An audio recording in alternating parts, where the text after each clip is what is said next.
first and foremost, any surprises that we should expect, or what have you liked so far out of the preseason since spring ball here for Colorado State?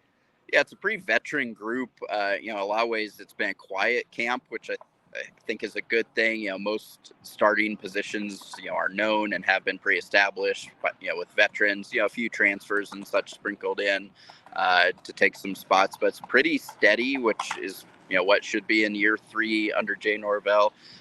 So I think that's the biggest thing is, the first 2 years, there's a lot of change and turnover as they kind of had to fully rebuild the program. But now it's, it's all you guys they were want. a 2 tight end set for a while there, right? And then you had to go to a spread, and then without no running game, man, it was kind of daunting. But hell, man, the running game should be a little bit better this season. Yeah, definitely. Last year, a lot of injuries in that group. Basically used a walk-on as the main running back all of last season due to those injuries and everything. Now, I mean, there's really 6 guys that are, kind of in contention for carries. A freshman, redshirt freshman now, but he came on late last season, averaged about 100 a game. Justin Marshall, the last 3, he's going to be the lead guy to start. But there's a lot of guys back there that have some pretty good talent. So I'm excited to see how that group shapes up. And yeah, I think it's still technically an air raid offense. They're going to throw it around, but they definitely want to be able to run the ball and control some games a little better this year. Of course, we got to talk about that air raid. It's going to be featured by wide receiver Torrey Horton. Now, you want to talk a little bit about this guy and how special he can be? Yeah, Torrey is big time. Is this a Sunday ball player?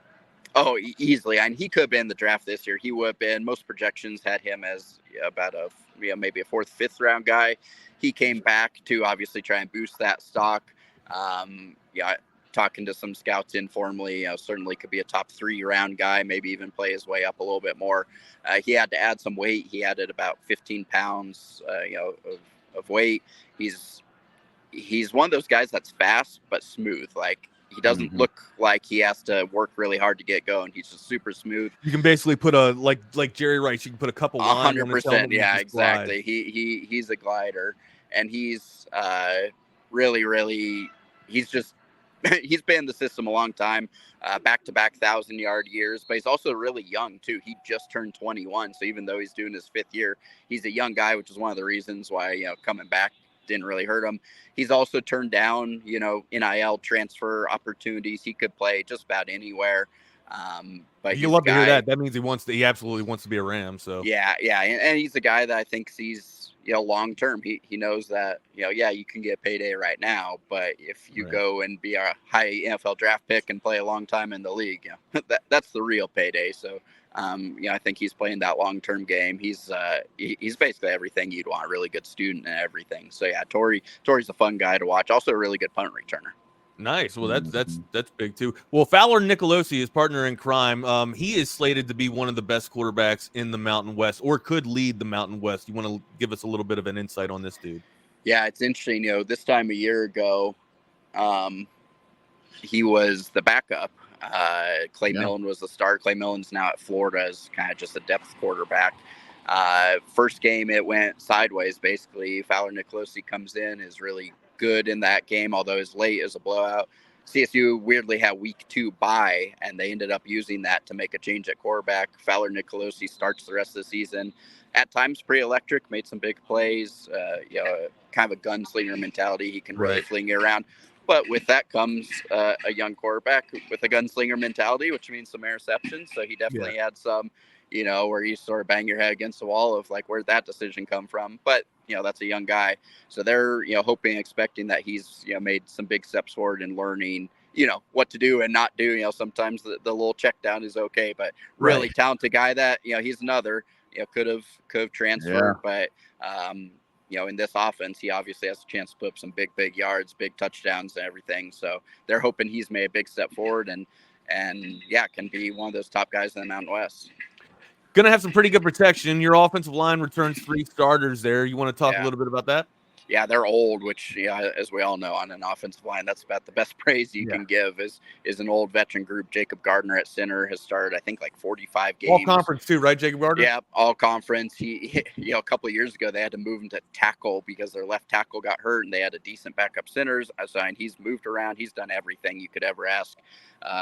This staff thinks he could be an NFL player. That's what I was going to ask. Is this due to Sunday lineman? Yeah, I think he has a chance to be. I mean, the versatility pays off. The experience should pay off. So I think he has a chance for sure. Drew Moss has started a ton of games. Savion Henderson at left tackle started a ton.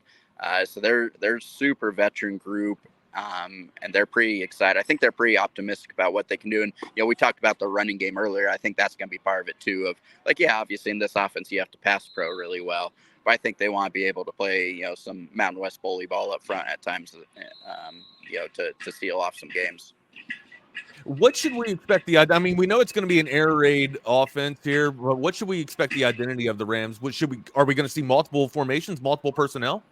Yeah, definitely. They'll, you'll obviously get a lot of wideouts split out. Like you say, it's the opposite of the Steve Adazio. You're not going to have the two tight end sets and the power eye or anything like that.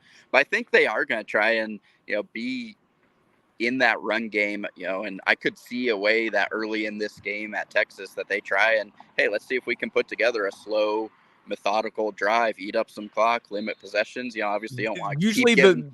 the beginning of the season is when you want to do that, right? That's when you can get the teams that are on that are the stalwarts on your schedule, right? Yeah, and let's be real too.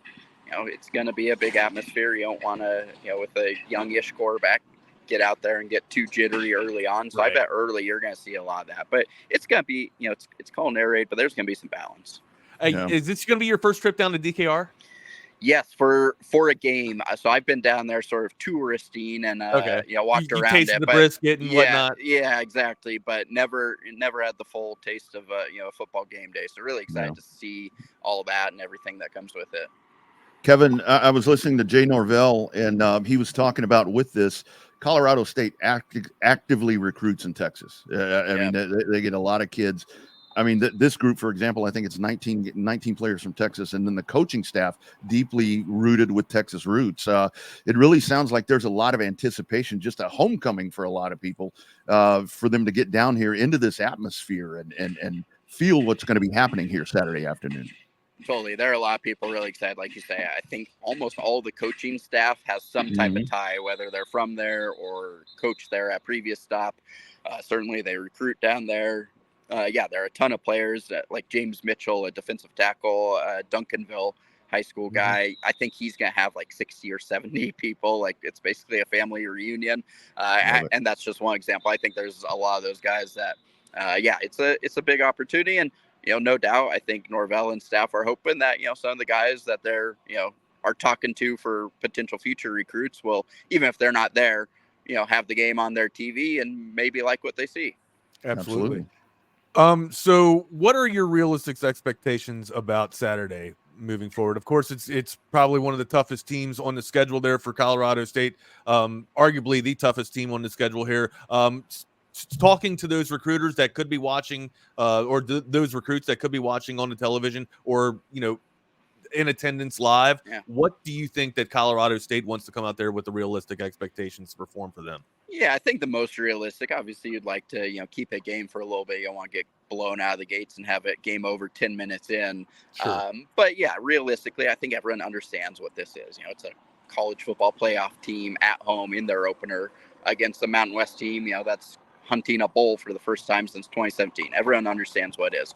If you're CSU, I think you want, be competitive, show flashes of that offense. Like they expect to be a really good offense. I think privately they're aiming, to be a 35-point-a-game team. So if you want to be that, even against Texas, you want to show that you can move the ball a little bit. I'm not saying it's going to be 35 this week, right? But if you can move it a little bit, get Torrey Horton doing some big stuff. Have Braden Fowler Nicolosi show some of his talent. Get the run game going even a little bit. I think those would be some positives. Get some points up, and have the defense, at least hang in as best you can. That's going to be quite a challenge.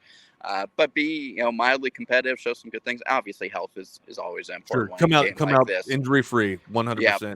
But yeah, I think that's kind of a realistic thing to look for. If you're a CSU or someone kind of wondering about CSU, look for those type of things. Mm-hmm. Now, Kevin, you spoke a little bit about the running back room. It is a loaded running back room. Should we, expect any type of bell cow running back to emerge from there? So I think Justin Marshall will start, and I think they'll give him the chance to, kind of put his foot down and say, "This is my job. I need these carries." So I would bet he'll get a lot early, but then depending on how it goes, and certainly if the game gets lopsided, I would expect a lot of different guys. But yeah, I think they will give Marshall the chance to kind of stake that claim, and it's one of those where in a game like this, you get to challenge a young guy and say, "Okay, like you want to be the big dog, Right. Go show it against Texas," and then if you do that, you're our number one. Yeah. I've seen Colorado State selected as high as 4th, maybe even 3rd in terms of the Mountain West. What are your expectations for conference run in this? Yeah, the league is interesting. I think, Boise State's a pretty popular pick to be the group of 5 playoff participant, and so therefore obviously favorite in the Mountain West. But they have a funky quarterback situation and a first-year head coach, so even they have, some pretty significant question marks. And then the rest of the league, it's been wild. Coaching changes all over the place. You had 2 July coaching changes for various reasons. So I think it's a big question mark league. I think honestly teams kind of 3 through 8 roughly, flip a coin, 1 or 2 of them are going to surge up and 1 or 2 of them are going to be worse than we expect. So I think that's where Colorado State's like, there's a path here. I think the Rams feel, they have 7 home games. They play almost all those, new coaches, saying, hey, we're a kind of a veteran team. There could be a path here to make a run at this thing. So I think the Mountain West is very volatile and wide open this year, which should be pretty fun. And even, New Mexico and Nevada were supposed to be the cellar dwellers, and especially Nevada, I think, showed pretty well 0 week against SMU. So it's one of those, everyone's kind of shrugging the shoulder. We thought SMU was going to roll a little bit, but Nevada 100%. Put up a fight. Yeah, so I think it's a very volatile league in a good way. It should be really fun. Kevin, so I think. Sorry. Go ahead. Kevin, I think one of the things that the coaching staff is really looking to see improvement or what this group is going to do is run defense. And it sounds like with this test here that obviously I don't know if you can do it for the entirety of the football game, but I think that this is going to be a really good benchmark to see how that run defense has progressed. Yeah, I 100% think so. That's a group that's had some turnover. They have some injuries. And some kind of young and experienced guys on that defensive front. So I think you're right. That's going to be a big test to see how that goes. You guys returned 7 on offense, 7 on defense. I have seen you guys as high as 3. You just mentioned Boise State, but Wyoming's in the conference too. I think you guys can actually get teams like Wyoming. You just mentioned Nevada, Air Force. Boise State does seem the team to play for here, but there is another school on this schedule here. I don't know where you're going with this. In week 3 here, my guy. I sat there and said it in tongue in cheek that Texas could be the biggest team on the schedule here, but is it the biggest game on the schedule for the Rams? Yeah, I would say definitely not. Partially just because the expectations, like I say, realistically, I think most CSU fans know, they're probably not going to Austin to win. Whereas Colorado coming to Fort Collins, it's a different vibe. It's nasty. I mean, I think everyone saw that game last year, all the chatter around it. The bad blood definitely still persists. Cooler heads have not yet prevailed. So yeah, I think for CSU fans, that is the most important game on the schedule. Like, is Deion just seen as an absolute villain? Yeah, I mean, outside CU, I mean, you look at the chatter nationally, it seems that I feel like maybe I'm wrong. You guys can tell me better, but it feels like most kind of, if you're a college football fan, feel like most people probably aren't rooting for wins for that program. If you don't have a stake in it. Water cooler, man. Yeah. You and I we're both drinking from the same water cooler, my dude. So yeah, I mean, obviously it's bad blood with how everything went down last year. They're the death threats after the game to one of the CSU players, like it's really nasty. So yeah, that I think is the most important game. Like, don't get me wrong, CSU fans would not pass on a win in Austin. They wouldn't be mad about that. But yeah, that the CU game is circled on the calendar as number 1A most important game, no matter what.